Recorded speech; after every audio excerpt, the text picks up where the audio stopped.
미국 오레곤 주립대학의 종교와 문화를 가르치는 마크스 보그 교수가 쓴 기독교의 심장이라는 책이 있습니다. 이 책은 너무나 놀라운 책이라 정신이 살아있는 그리스도인이 아니라면 읽어보라고 권할 수 없는 책이기도 합니다. 그만큼 깨어있는 생각을 요구하고 넓은 사고를 하면서 읽어야 하는 책. 오늘날 그리스도인으로 산다는 것이 무엇을 뜻하는지 진지하게 고민하는 사람이라면 일독을 권합니다. 우리가 경험하고 있는 일인데 같은 신앙을 가지고 있음에도 불구하고 관점이 다른 경우를 많이 봅니다. 단순화하면 좌우의 신앙이라 할까요? 또 다른 표현으로 하면 보수적 신앙, 진보적 신앙이라고 할 수 있습니다. 다른 분야도 그렇지만은 우리 그리스도교 안에도 보수와 진보는 물과 기름처럼 나누어져 있습니다. 기독교의 심장 이 책이 놀라운 것은 보수적이 또는 진보적이라는 개념을 이 시대의 언어로 바꾸어주고 있다는 점입니다. 마크스 보그는 보수와 진보를 과거의 패러다임 또 새로운 패러다임 이렇게 구별했습니다. 과거의 패러다임은 성경의 글자 한자 무오류술에 근거하며 믿음 중심적이고 내세 천국 중심적 신앙입니다. 이 과거의 패러다임의 관점에서 보면 그리스도인이 해야 할 일, 그리스도인에게 요구되는 삶이 있습니다.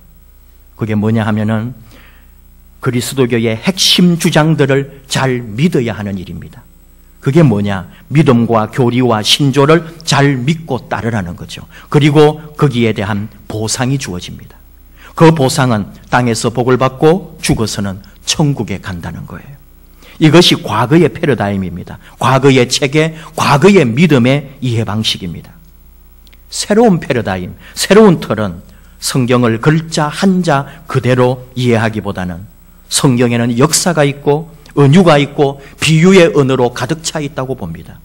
새로운 패러다임에서는 믿음이란 교리나 신조에 대하여 동의하기보다 나와 하나님과의 관계, 하나님에 대한 신뢰를 강조합니다. 이 세상은 다른 문화, 다른 나라, 다른 인종, 다른 종교, 다른 사상과 투쟁해야 하는 싸움터가 아니라 결국은 하나님의 은총으로 가득한 무대라고 믿습니다.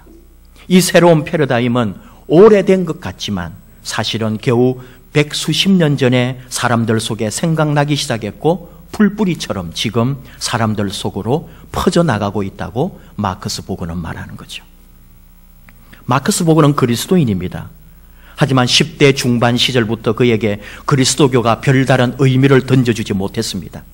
어릴 때부터 그리스도교 가정에서 자랐고 그리스도교에 익숙했지만 그리스도교가 내 삶에 아무런 영향이나 의미를 던져주지 못했던 거죠. 그래서 30대 중반까지 20년 가까이 그는 그리스도교를 떠나 있었습니다. 그러나 이제는 30년 이상 열정적 그리스도인으로 그는 살아가고 있습니다. 한때 자신처럼 그리스도교에 대하여 과거의 이해 방식이 의미가 없어서 그리스도교를 떠났거나 아직 그리스도교를 모르는 이들에게 새로운 패러다임, 새로운 이해 방식으로 그리스도교를 열정적으로 소개하는 교수님으로 있습니다. 그렇다고 해서 예수 천당, 예수 믿고 구원받으세요라고 아무 데서나 소리 지르고 강요하는 몰상식한 전도꾼들과는 차원을 달리합니다. 여러분과 저에게 있어 그리스도교는 무엇일까요? 예수 그리스도는 나에게 어떤 분이고 나에게 어떤 의미가 있습니까? 내 당대까지는 예수를 믿고 아니 어쩌면 교회를 다니고 교리를 지키고 전통을 따라 그리스도인으로 살아간다고 합시다. 내 자녀들에게, 다음 세대에게, 10대, 20대들에게 믿음을 어떻게 전해주며 어떻게 예수님을 설명할 수 있습니까? 예수님이 하루아침에 믿어지는 게 아니거든요. 교회만 다닌다고 해서, 교리를 지킨다고 해서, 주의를 성수한다고 해서 예수를 믿게 되는 게 아니거든요. 예수님을 앞에 두고도 예수님을 믿지 않은 사람들도 있습니다. 오늘 하나님께서 우리에게 주신 말씀은 예수님이 십자가 사형 판결을 받기 전에 예수님과 빌라도의 모습을 보여주고 있습니다. 빌라도는 AD 26년 로마 황제 디베리우스에 의해 유대 지역 제5대 총독으로 임명을 받고 파병되었습니다. AD 36년까지 약 10년 동안 유대에서 총독으로 있었는데 오늘 말씀에 나오는 인상과는 달리 역사가 요세푸스에 의하면 매우 탐욕스럽고 포악하며 잔인한 성격의 사람이었다고 기록되어 있습니다. 빌라도는 원래 가이사랴의 주둔군 부대에 있습니다. 예루살렘 성전 안에 안토니오 요새라는 곳에 파병 부대를 하나 둔 거죠. 그곳에는 기병대 120명과 2,500에서 3,000명 가량의 보병이 있었다고 합니다. 빌라도는 주로 가이사랴에 있지만 오늘과 같이 6월절이 됐을 때 이스라엘의 특별한 절기 동안에는 예루살렘에 와 있었습니다. 이때는 병력을 보강해서 밀람 방지를 위하여 순찰을 강화했던 거죠. 당시 총독의 권한은 막강해서 사형 집행권을 가졌다는 것 우리가 알고 있습니다. 심지어는 성전과 성전의 돈을 통제했고 대제사장의 예복을 보관하고 있다가 절기 때에 내주었다고 합니다. 대제사장을 임명할 수 있는 임명권도 총독이 쥐고 있습니다. 심지어 산헤드린 공의회가 결정한 주요 재판 결과까지도 뒤집을 수 있을 만큼 총독의 권한은 막강했다는 거죠. 6월절 기간에 예루살렘에 와 있다가 예수님을 재판하고 사형 선고를 내림으로 인류 역사에 영원히 기록될 사건의 인물이 되고 말았습니다. 빌라도 입장에서는 억울하다고 할지 모르지만 2000년 동안 우리 그리스도인들은 신앙 고백을 할 때 본디오 빌라도에게 예수님이 고난을 받으셨다고 우리는 고백하는 거죠. 빌라도는 로마의 법적 잣대 안에서 볼 때 예수님이 무죄라는 것을 너무나 잘 알고 있습니다. 오늘 말씀에서도 38절 나는 그에게서 아무 죄도 찾지 못하였노라. 요한복음 19장 12절 빌라도가 예수를 놓으려고 힘썼으나 말씀하고 있어요. 그랬지만 결국은 예수님에게 사형을 언도한 사람은 빌라도입니다. 그 이유는 마태복음 27장 24절에서 26절에 걸쳐 잘 나타나 있습니다. 빌라도가 아무 성과도 없이 도리어 밀란이 나려는 것을 보고 예수님을 채찍질하고 십자가에 못 박히게 내주었다는 거죠. 오늘은 빌라도가 예수님을 재판하고 사형 선고를 내리는 과정 속의 한 장면, 빌라도가 예수님을 향하여 진리가 무엇이냐 라고 물었던 그 순간을 주목해 봅니다. 여러분 주보에 끼워져 있는 그림을 보십시오.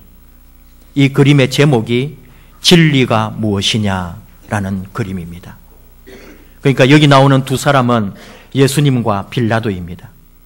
빌라도가 지금 예수님에게 진리가 무엇이냐 하고 묻고 있는 순간입니다.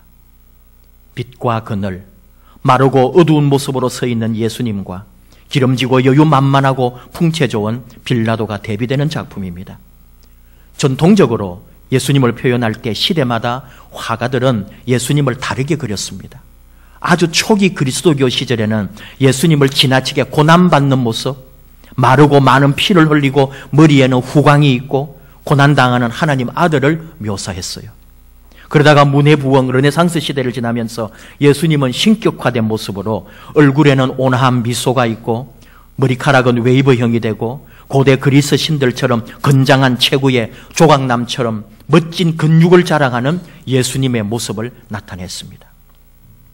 그런데 오늘 그림은 그런 전통적 흐름에서 완전히 벗어난 예수님의 모습을 그리고 있다는 거죠. 지금 우리는 어쩌면은 이 그림이 익숙할 수 있지만 1800년대에 이 그림을 처음 보았을 때 사람들은 충격을 받습니다. 이 그림을 그린 이는 러시아 화가 니콜라이 게입니다. 1831년에 태어나서 1894년에 죽었습니다. 원래는 수학 물리학부를 졸업한 사람인데 가난한 러시아 민중의 삶을 보면서 1850년에 황실 아카데미 예술학교에 들어가서 그림을 공부하는 거죠. 나중에 이곳에 교수가 되고 명성을 얻고 그의 미술 작품은 고가에 팔리며 돈도 많이 벌었습니다. 그러던 어느 날 그는 신약 성경을 읽다가 말로는 할 수 없는 큰 감동을 받게 됩니다. 그 후부터 예수님을 그리기 시작했어요. 그리고 그가 가진 모든 부와 명예는 다 포기합니다. 지금 보고 있는 이 그림은 니콜라이 게가 은퇴한 후에 그린 그림인데 처음에 이 그림이 등장했을 때 사람들은 아까 얘기했지만 충격도 받았지만 이 그림에 열광을 했습니다. 너무나 사실적이고 이 그림이 그들의 마음속에 감동이 되었던 거죠. 그런데 러시아 정교회는 정통성을 벗어난 그림이라고 하면서 강력하게 비판을 합니다. 이런 모습의 예수님을 지금까지 본 적이 없었으니까요. 사태가 심각해지자 러시아 정부는 그림 관람을 금지시키고 니콜라이계를 해외로 추방을 해버립니다. 다시 한번 그림을 보십시오. 니콜라이계는 왜 예수님을 저렇게 초라하고 볼품없게 그렸을까요? 니콜라이계는 이런 말을 남겼습니다. 내가 온 정성을 다해 그림에 열중하는 때라도 만약 거지가 들어와서 상처를 싸매달라고 간청하거나 맹인이 나더러 이웃마을까지 인도해 주기를 부탁한다면 나는 당장 그림 그리던 붓을 내던지고 힘을 다하여 내 동포의 간청에 도움을 줄 것이다. 니콜라이계의 삶과 정신을 볼 수 있는 말이죠. 그는 주장합니다. 거룩함이란 과장된 그림에서 나오는 게 아니라 사실에서 나온다. 예수님을 너무나 서민적이고 허름한 옷차림에 머리도 흐트러지고 수염도 다듬지 않은 모습으로 그리고 있습니다. 반면에 빌라도 총독은 로마식의 의상에 깔끔하게 깎은 머리와 기름기가 흐르는 체구를 갖추고 있습니다. 예수님을 우리의 메시아로 볼 때, 우리의 왕이라고 할 때 우리 예수님의 모습치고는 너무 볼품없습니다. 그런데 니콜라이계가 왜 이런 모습 보여주려고 왜 이 그림을 그렸겠느냐 하는 거죠. 우리는 그림 속에서 다시 한번 보아야 합니다. 우리가 가진 그림에서는 잘 나타나 있지 않은 것 같지만은 예수님의 얼굴을 자세히 보십시오. 그의 눈이 살아 있습니다. 무엇이든지 어떤 것이라도 꿰뚫고 들어갈 힘이 느껴지는 눈빛입니다. 우리가 선명한 원본을 보지 못하는 게 아쉽습니다. 반면에 빌라도를 보면은 예수님에게 진리가 무엇이냐 하고 묻는데 뭔가 진지하고 깊은 물음이라기보다는 자리를 뜨려고 움직이는 듯합니다. 마치 귀찮은 듯 그런 모습을 지금 보여주고 있어요. 이런 마음이지 않겠나 싶습니다. 나에게는 너를 살릴 힘도 있고 너를 죽일 권세도 있다. 너의 목숨이 내 손에 있는데 지금 진리가 어쩌고 저쩌고 이 세상에 속했니 아니니 그런 소리 하느냐? 네가 말하는 진리가 너를 구해줄 수 있다고 생각하느냐? 내가 볼 때는 권력이 진리다. 진리는 힘이다. 네가 말하는 진리가 무엇이냐? 이런 느낌의 그림이라는 거예요. 니콜라이계는 여생을 농사를 지으며 살았습니다. 말년에는 톨스토이와도 깊은 만남을 가졌다고 그래요. 톨스토이는 진리에 대하여 말하기를 인간의 선함과 도덕성에서 벗어난 진리는 존재하지 않는다라고 말합니다. 그렇다면 톨스토이의 영향을 받은 니콜라이계라고 볼 때 이 그림에 니콜라이계 화가의 정신이 녹아 있다면 진리가 무엇이냐라고 하는 빌라도 이 질문 또는 이 빌라도의 모습 속에서 우리가 하나 찾아낼 게 있습니다. 헬라어 원문으로 오늘 말씀을 보면은 33절에 네가 유대인의 왕이냐라고 하는 이 질문, 이걸 헬라어로 분석을 하면 재미있습니다. 네가 무엇이냐라고 할 때 헬라어는 수에이라고 합니다. 수가 너거든요. 네가 무엇이냐? 이렇게 원문에 너라고 하는 이 헬라어는 액센트라는 게 있는데 너의 액센트가 있습니다. 그러면 이 너가 강조되어 있고 너를 세게 읽어야 되는 거예요. 다시 말하면은 빌라도 말은 지금 어떤 말이냐? 예수님에 대한 비아냥 그림과 조롱이 들어있다는 말이에요. 네 친구, 네 제자들, 네 동족들조차 널 버리고 지금 너 죽이겠다고 저 난리지 않느냐? 네가 유대인의 왕이냐? 그런 네가 말이다. 바로 네가 라는 그런 느낌이 지금 빌라도의 말 속에 들어있다는 거죠. 우리는 알고 있기는 합니다. 빌라도 나름대로 바라바를 동원해서 예수님을 살리려는 듯하고 빌라도 부인이 꿈자리가 뒤숭숭하다고 말한 적이 있죠. 그래서 빌라도는 재판을 하면서도 뭔가 그의 생각은 있었으리라고 여겨집니다. 그럼에도 불구하고 그는 현실적 정치인이었고 권력의 중심에서 자기 안위를 생각했던 사람. 네가 말하는 진리가 무엇이냐? 목숨보다 더 중요한 거냐? 죽고 나면 진리도 무슨 소용이 있느냐? 지금 내가 너를 살릴 수도 있고 죽일 수도 있다. 빌라도가 그런 느낌으로 예수님에게 말하고 있다는 거죠. 그 느낌으로 다시 한번 이 그림을 보면 빌라도의 뒷모습이 대단히 가증스러워 보입니다. 그에게는 예수님을 살릴 기회가 있었습니다. 그런데 그는 예수님의 진리를 깨닫지 못했고 예수님의 말씀을 알아듣지 못합니다. 예수님을 만났지만 예수님과 함께 했지만, 예수님 앞에 서 있었지만 그는 진리를 찾지 못했고 도리어 예수님에게 사형을 언도했습니다. 여러분, 이제부터 이 그림을 성경에 항상 끼워놓고 성경 말씀을 볼 때마다 그림도 한번 보십시오. 주여, 내가 빌라도입니다.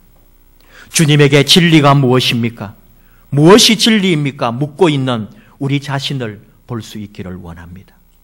진리가 무엇입니까? 물으면서도 결국은 주님의 진리가 아닌 내 의지, 내 생각, 내 뜻을 따라가는 또 다른 빌라도가 나임을 발견해야 합니다. 그리고 빌라도가 얻지 못한 대답을 우리는 들어야 합니다. 진리가 무엇일까요? 널리 알려진 김진홍 목사님 이야기. 원래 그분은 대학에서 철학을 전공한 철학도가 아닙니까? 실력이 워낙 우수하니까 대학을 졸업하자마자 교수님들이 신입생들 교양 철학을 가르치게 했어요. 이제 대학 들어온 신입생들 앞에서 얼마나 폼을 잡고 인생이 어쩌고 역사가 어쩌고 진리가 무엇이라는 등 철학을 논했겠죠.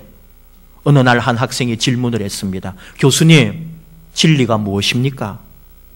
그러니까 말이야, 진리는 하면서 그는 플라톤을 얘기하고 소크라테스를 얘기하고 고대 그리스 철학으로부터 현대에 이르기까지 장황하게 진리를 설명했습니다. 대답을 다 들은 학생이 다시 질문을 하지요. 교수님, 그런 진리 말고요, 내가 그것을 위해 살고 그것을 위해 죽어도 좋은 그런 진리 말입니다. 대학 강사 김진홍을 예수의 사람으로 바꾸는 결정적 질문이었습니다. 진리가 무엇입니까? 그때부터 김진홍은 진리를 찾는 구도자의 길을 걸어가게 되는 거죠. 내가 그것을 위해 살고 내가 그것을 위해 죽어도 좋은 그런 진리, 이것이 진리입니다. 빌라도는 당대 최고의 지식인입니다. 그런데 그가 말하고 찾던 진리는 그런 생명을 걸 만한 진리가 아니었습니다. 빌라도의 질문에 예수님은 침묵하셨습니다.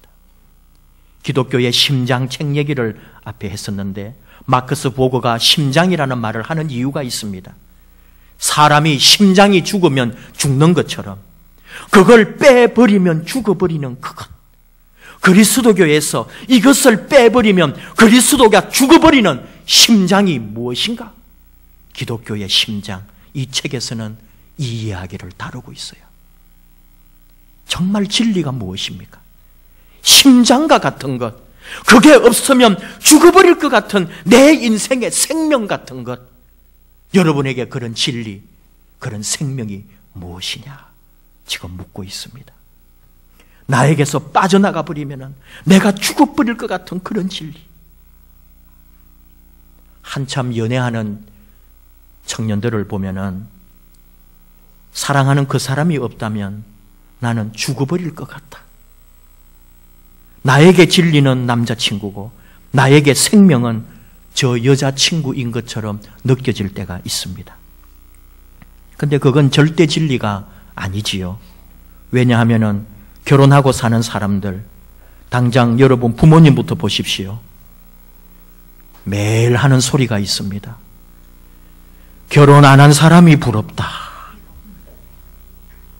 그러니까 살아보니 여자도 남자도 진리는 아니었습니다.